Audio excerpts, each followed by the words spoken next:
Alright, so I had somebody a couple weeks ago ask me on Discord if I could do a video kind of talking about the Mio top fuel car and Beam and kind of how I mess with it. So this is the uh, just regular top fuel car as it sits, but it has the grip all tires on it.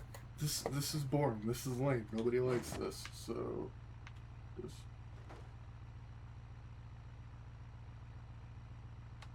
and I also use the trans brake as well. So if you see trans brake enabled, I'm not cheating. I'm not doing anything weird. I just use the trans brake to make it more consistent. So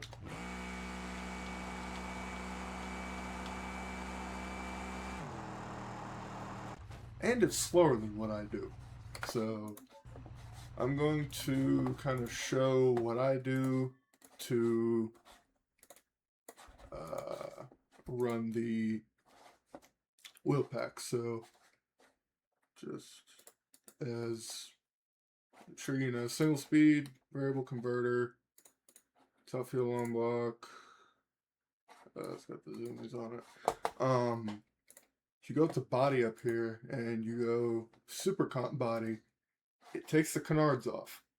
What that does is the experience that I've had with it, it will not have as much traction around the eighth mile, but it'll pull harder, I guess is the word to use. Um, and I've lost access to it. I don't know how to get it back, but when I had the revamped 500-inch motor, I could go almost 350 when I took the canards off, but with them on, I would only go like 344, 345, somewhere around there. So take the canards off. It's easy. If you're really struggling with it pulling loose at half track, put them back on. Like I said, go to body, and it's super comp body or regular. These are just the canards cut for the different exhaust headers. So we'll be on, where is it? There it is. The Nitrous by Speed. It's just easier to tune like that. And then front wheels. It's I have the 1.01 wheel pack, so I would get that.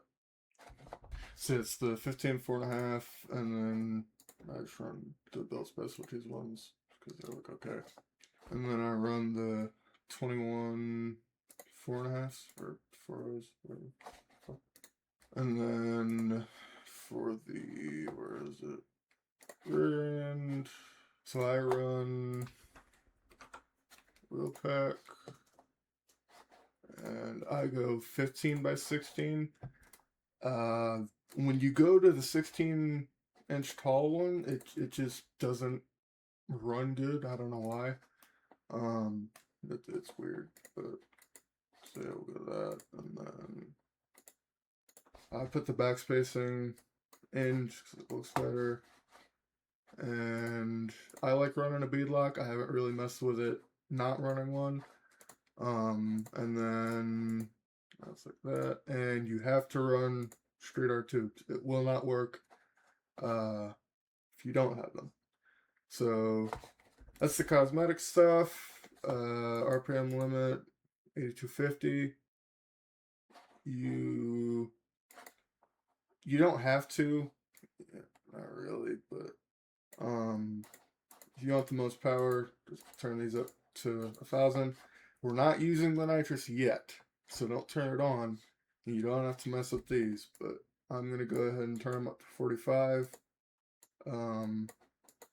The lower this number is, the sooner the nitrous comes in, so just be wary of that. Obviously you want the most boost. And then the converter diameter, or torque diameter, whatever you want to call it, that basically is if you were to run like off a transbreaker or something, that is kind of how you set your launch RPM, but if you put it higher, it'll lower it, and if you run it lower, it'll make it higher. I think it's converter stiffness in a way, but it's not the same as this converter stiffness. But we will go ahead and bump this up a little bit just to start. I haven't messed with torque efficiency much, but I've found that it works best at 89.75. Inertia is, honestly, I couldn't tell you, but I've found that it works best at 19. And then stall slip is mainly how it's going to run to the 60 foot. The lower you have it, the stiffer it'll be, the less it'll slip. Actually, I don't know if that's the right way to word it, but we'll start at 1.11. And stiffness is that's kind of once you get through your short track area, and then once you get to the top end, if it's not gaining RPM up top, then you can lower stiffness. But if it's just blowing through and laying on the limiter, then you can raise that. We'll leave it at 32 for now. Rear gear, I've found that if I mess with it too much, it'll make it really unhappy. So we'll leave it at 22, 28 for now. And then rear tire pressure, I like running mine a little bit stiffer. It runs a little bit more mile an hour if you have it taller. The offset I run at 0 because that just looks stupid. I don't mess with front pressures too much. Just simply for the fact that if it's hanging the wheels, I'm probably gonna mess more with wheelie bar. And speaking of wheelie bar, we're gonna put that to 4 because it's obviously in the ground right now, and we need it to be a little bit off. I haven't quite figured out a way to make it not climb the wheelie bar, because what it'll do is squat, and in real life it would hit the wheelie bar on the ground and keep the wheel speed going. I haven't figured out a way to make it do that yet. So basically I just let it kind of bounce off the wheelie bar, and then it kind of just rolls out from there. So pretty much got everything set. I use a controller, by the way, so if you do for some reason decide that you want to do this on your keyboard, just know that it's not instantaneous. It for some reason will ease into it a little bit, so you'll have to adjust your converter accordingly. This car, I forget which way it is now. I think it's right. When it leaves, it likes to pick the front end up and drive left. I haven't figured out a way to make it stop doing that. So just when you go, make sure that you are, idle. I forgot to do that. Idle, I turn the idle up a little bit because A, it sounds cooler, B, it's easier to stage. So you can hear the difference. So yeah, leave a little bit to the right, and you can work it in with your left trigger, or you can do what I do and trans brake and press your bump button, and then just tap brake a little bit.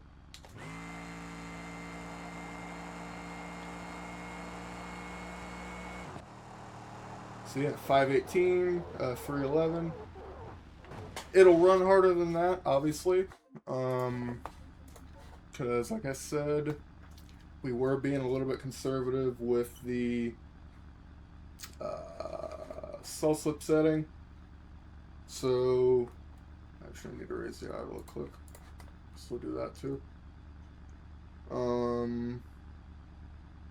We're gonna raise the stall a little bit just so it runs a little bit harder down low. And you should see that in the 60 foot. I've gotten this car to run about 840s, 850s down low on the time slip in the top right corner. It won't do that on the timer just because the timer's not accurate, like not even remotely close. So that'll clean up when we get to nitrous in. And then another issue you'll face is it won't show a time. So it went 103, that's old. 103, so we will raise that up a little bit more. We're going to put it 126.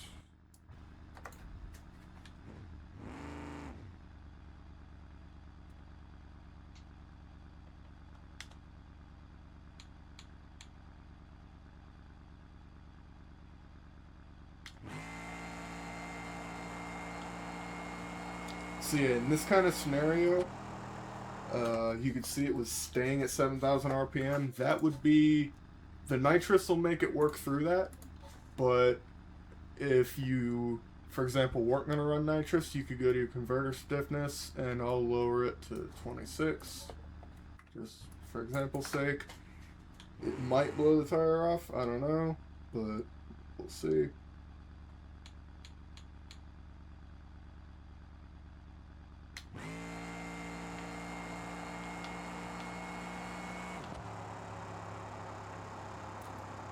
I didn't get to look at it.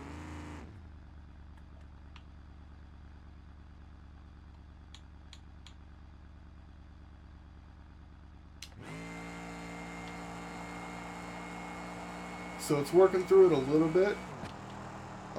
It wasn't spinning the tire, obviously, but it was pushing through that kind of bridge at 7,000 RPM. So we'll leave it just under 30. I think will be a good spot when we start putting nitrous to it. So, let's see how it goes.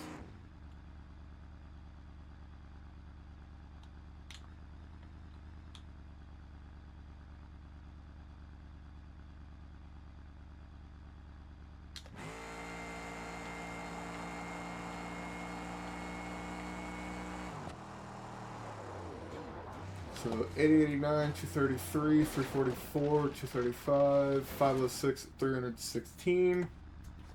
I don't have the parachute, so I'm not going to show that. Alright, so let's go ahead and start putting nitrous to it. What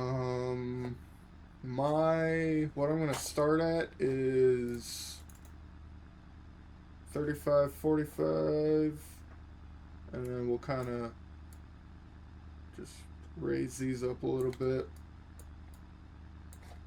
as it needs it. And obviously you want to make sure you turn it on.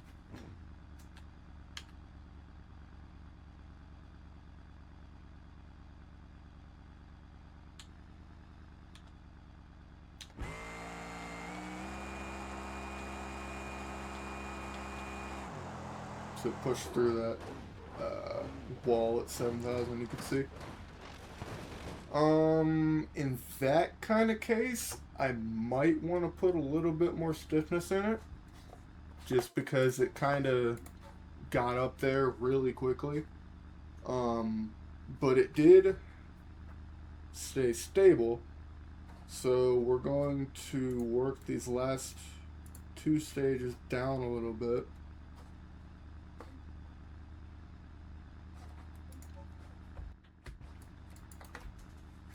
Because the sooner you can get that in, the harder it'll run out the back, obviously. So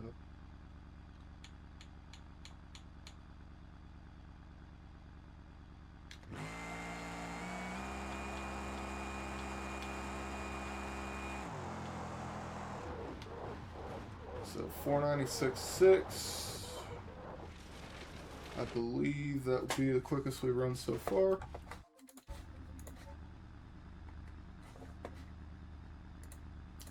So we'll put those down to 55.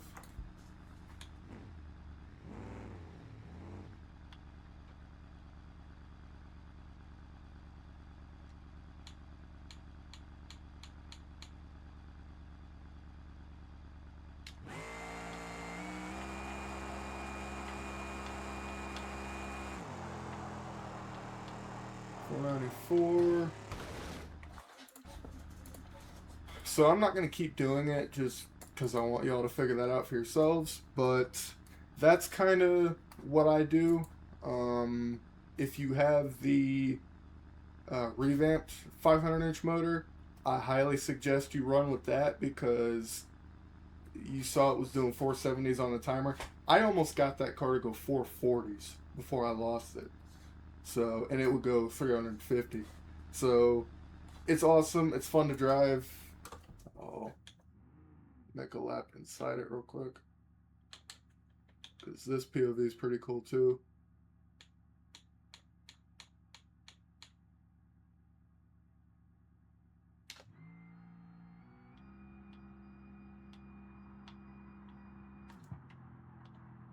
$494, $343. Alright, so like I said, y'all go off of this, use this as kind of a guide, and run it for yourselves. So, thank you for watching. See ya.